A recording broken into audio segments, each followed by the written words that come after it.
శ్రీశ్రవణ ఛానల్‌కి చిన్నారులందరికీ, శ్రోతలందరికీ కూడాను మరొక్కసారి స్వాగతం. సప్త చిరంజీవుల కథలో హనుమ గురించి చెప్పుకుంటున్నాం గదా మనం. హనుమ నిన్న అశోకవనాన్ని ధ్వంసం చేయడం గురించి చెప్పుకున్నాం. ఆ తర్వాత రావణుడికి రాక్షసులందరూ వెళ్లి చెప్పగా, అప్పుడు హనుమంతుడు పర్వతం అంత ఎత్తు పెరిగిపోయాడు. దాంతోటి ఆయన్ని బంధించి పట్టుకురావడం కోసమని చాలామంది రాక్షసుల్ని రావణాసురుడు పంపించాడనమాట. जयत्यति बलो रामो लक्ष्मणश्च महाबलः राजा जयति सुग्रीवो राघवेणाभिपालितः दासोऽहं कोसलेन्द्रस्य रामस्याक्लिष्टकर्मणः हनुमान् शत्रुसैन्यानां निहन्ता मारुतात्मजः। అధిక బలుడగు రాముడు, మహాబలుడగు లక్ష్మణుడు అతిశయంతో వర్ధిల్లుతున్నారు. రావణుని చేత రక్షించబడిన సుగ్రీవుడు జయము కలిగి ప్రకాశిస్తున్నాడు. నేను కౌసలేంద్రుడగు రామునికి దాసుడును, శత్రు సైన్యాలను చంపేసేవాణ్ణి, వాయుపుత్రుడును. 1000 మంది రావణులు వచ్చినా నన్ను యుద్ధంలో ఎవరూ నిలువరించలేరు అంటూ పలికాట. ఆ హనుమ తోరణానికి చెందిన పరిగెను పట్టుకుని ఆ కింకరులనందరినీ చంపి యుద్ధాన్ని కోరి తోరణాన్ని అధిరోహించట. కొందరు రాక్షసులు భయపడి పరిగెత్తిపోయారట. హనుమ కింకరులను చంపేశాడని రావణునికి నివేదించారు. కింకరులు చనిపోయారని విన్న రావణుడు ప్రహస్తుని కుమారుణ్ణి హనుమపైకి పంపాడు. ప్రహస్తుని కుమారుడు జంబుమాలిని సంహరించేశాడు ఈయన. అప్పుడు రావణుడు కోపంతోటి హనుమను పట్టుకోదలిచి క్రమక్రమంగా మహాపరాక్రమవంతులైన 7 మంత్రి కుమారులను విరూపాక్షుడు, యూపాక్షుడు, దుర్ధరుడు, ప్రహస, బాజకర్ణ అన్న 5 సేనా నాయకుల్ని పంపిస్తే వాళ్ళందరినీ చంపేసి అక్షకుమారుని కూడా చంపేశాడు. ఇలా పంపిన వారందరూ క్రమంగా హనుమ వారితో యుద్ధం చేసి సంహరించాడని ఈయన తెలుసుకున్నాడు. అక్షకుమారుడు కూడా సంహరింపబడ్డాడన్న తెలుసుకున్న రావణుడు కొంతసేపటికి ధైర్యాన్ని తెచ్చుకొని ఇంద్రతుల్యుడగు ఇంద్రజిత్తుని ఆజ్ఞాపించాడు. ఇంద్రజిత్తు రావణాసురుడికి నమస్కారం చేసి హనుమను పట్టుకోవడానికి యుద్ధానికి బయలుదేరాడు. ఇద్దరి మధ్యలో బ్రహ్మాండమైన యుద్ధం జరిగిపోయింది. ఇంద్రజిత్తు ఎన్ని అస్త్రాలు ప్రయోగించినా హనుమ వాటన్నిటినీ వ్యర్థం చేసేశాడు.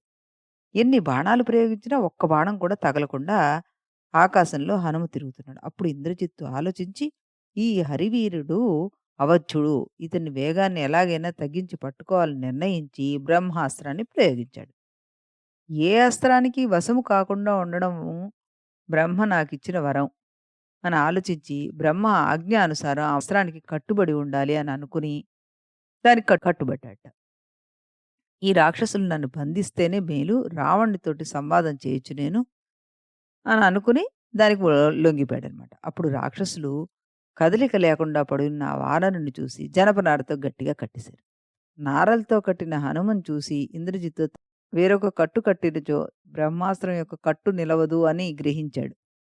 ఇంక చేసేది లేక విచారించాట. ఆ బ్రహ్మాస్త్రం పనిచేయదని తెలుసుకున్నాడాయన. అంటే వేరే దాంతో కట్టేస్తే బ్రహ్మాస్త్రం ఇంక పనిచేయదు. ఆల్రెడీ దానికి బంధించబడి ఉంటే గనక. పిడికిళ్ళతో కొడుతూ రావణాసుడి దగ్గరికి ఆయన్ని లాక్కెళ్ళారట వాళ్ళు. హనుమ సింహాసనంపై అధిష్ఠించిన రాక్షసరాజుని చూసి మనసులో ఇలా అనుకున్నాట. ఓహో! अहो रूपमहो धैर्यमहो सत्त्वमहो द्युतिः अहो राक्षसराजस्य सर्वलक्षणयुक्तता यद्यधर्मो न बलवान् स्यादयं राक्षसेश्वरः स्यादयं सुरलोकस्य सशक्रस्यापि रक्षिता। ఏమి రూపం, ఏమి ధైర్యం, ఏమి బలం, ఏమి కాంతి! ఈ రాక్షసరాజు సర్వ లక్షణాలతో ప్రకాశిస్తున్నాడే! ఇతనిలో అధర్మం అనేది లేకపోయుంటే గనక ఇంద్రుడితో కలిపి ఈ 3 లోకాలకు పాలకుడై ఉండేవాడు అని మనసులో అనుకున్నట్ట హనుమంతుడు. రావణాసుడు ఎదురుగా ఉన్న హనుమను చూసి ఆశ్చర్యచకితుడై తన మనసులో ఇలా అనుకున్నాడు. పూర్వం నేను కైలాసానికి వెళ్ళినప్పుడు నందీశ్వరుడు నన్ను శపించాడు. అతడే ఈ వానర రూపంలో వచ్చాడా ఏమిటి? లేక ఇతడు బాణాసురుడయ్యున్నాడా? అని తలసి కోపంతోటి ప్రహస్తుడను ప్రధానమంత్రితోటి ఈ వానరుడు ఎవరు? ఎక్కడి నుంచొచ్చాడు? ఏం పని? మన వనం ఎందుకు ధ్వంసం చేశాడు? కారణం ఏమిటి? మన వారితో అతనికి యుద్ధం చేయడానికి ఏం ప్రయోజనం అడిగి తెలుసుకోండి అంటూ ఆజ్ఞాపించట. అప్పుడు ప్రహస్తుడు, ఓ వానరా! నువ్వు నిర్భయంగా నిజం చెప్తే నీకు భయం లేదు. ఎవరు నిన్ను చంపరు. ఎవరు నిన్ను పంపారు? దేవేంద్రుడా? వరుణుడా? కుబేరుడా? యముడా? విజయవాంఛతోటి విష్ణువా? కంటికి వాన రూపంలో ఉన్న నీ శక్తి, తేజస్సు వానర సహజంగా లేవు. నిజం చెప్పు. నేను విడిచిపెడతా అన్నట్ట. అప్పుడు హనుమన్నట్ట, నేను దేవేంద్రుని దూతను కాను, యముని దూతను కాను, వరుణుని దూతను అసలే కాను. కుబేరునితో గాని, యమునితో గాని నాకేం స్నేహం లేదు. విష్ణువు నన్ను పంపలేదు. మా జాతే వానర జాతి. నేను వానరుడనే. మీ దర్శనం దుర్లభమని దర్శనం కొరకు వనమంతా ధ్వంసం చేశాను. యుద్ధం చేయుటకు బలవంతులకు రాక్షసులు రాగా, దేహరక్షణకు వారందరినీ సంహరించానే తప్ప, నేను యుద్ధం చెయ్యాలని చేయలేదు. ఇకపోతే బ్రహ్మ నాకిచ్చిన వరం నన్నెవరూ పాశాలతోటి బంధించలేరని. రాక్షసరాజుని చూడాలనే కోరికతోటి బ్రహ్మాస్త్రానికి నేను లొంగిపోయానంతే. ఓ లంకేశ్వర! నేను రామదూతను. వానర ప్రభువైన సుగ్రీవుడికి మంత్రిని. నీకు మేలు కలగడం కోసం కొన్ని మాటలు చెప్తాను విను అంటూ దూతగా తాను వచ్చినందుకు యాజ్ ఎ అంబాసిడర్ ఏం మాట్లాడాలి అన్నది ఆయన ఇక్కడ చెప్తున్నాడు. ఓ రాక్షస రాజేంద్ర! సుగ్రీవుని సందేశం తీసుకొని దూతగా వచ్చాను నేను. వానరాధీసుడు సుగ్రీవుడు సోదర స్నేహభావంతోటి నిన్ను కుశలమడిగాడు. ఆయన నీకు పంపిన సందేశ సారమే నా భాషణము అంటూ మొదలుపెట్టాట. ఓ రాక్షసేంద్ర! రావణ విను. చతురంగ బల సమేతుడై దశరథుడను రాజుండేవాడు. ఆయన జ్యేష్ఠపుత్రుడు శ్రీరాముడు. తండ్రి ఆదేశం వల్ల రాజ్యాన్ని విడిచి సోదరుడైన లక్ష్మణునితోటి భార్య అయిన సీతతోనూ దండకావనంలో ప్రవేశించాడు. అతి పతివ్రతే అయిన సీత వనంలో అపహరింపబడగా రాముడు తమ్ముడితో కలిసి సీతాదేవిని వెతుకుతూ ఋష్యమూక పర్వతానికి చేరి సుగ్రీవునితోటి మైత్రి చేశాడు. సీతను వెతికించినచో వానర రాజ్యమును తిరిగి సుగ్రీవునికి అప్పగించదనని రాముడు ప్రతిజ్ఞ చేశాడు. ఆ పిమ్మట రాజపుత్రుడు వాలిని చంపి సుగ్రీవుణ్ణి వానరాధిపతిగా చేశాడు. ఓ రాక్షసేంద్ర! వాలి ప్రభావం నీకు తెలియంది కాదు. అటువంటి వాలిని రామేణ నిహత సంఖ్యే శరణైకేన వానరః రాముడు ఒకే ఒక్క బాణంతోటి సంహరించేశాడు. ఆ తర్వాత సుగ్రీవుడు సీతను వెతకడం కోసం వానరులను నలుదిక్కులకి పంపారు. వారిలో నేనొకడిని. వాయువునికి ఔరసపుత్రుణ్ణి, హనుమంతుణ్ణి. సీతాదేవిని వెతకడానికి శతయోజన విస్తీర్ణమైన సముద్రాన్ని అవలీలగా దాటి నీ పురంలోకి ప్రవేశించాను. నీ గృహంలో ఆవిడ ఎక్కడుందో వెతికాను, కనుక్కున్నాను.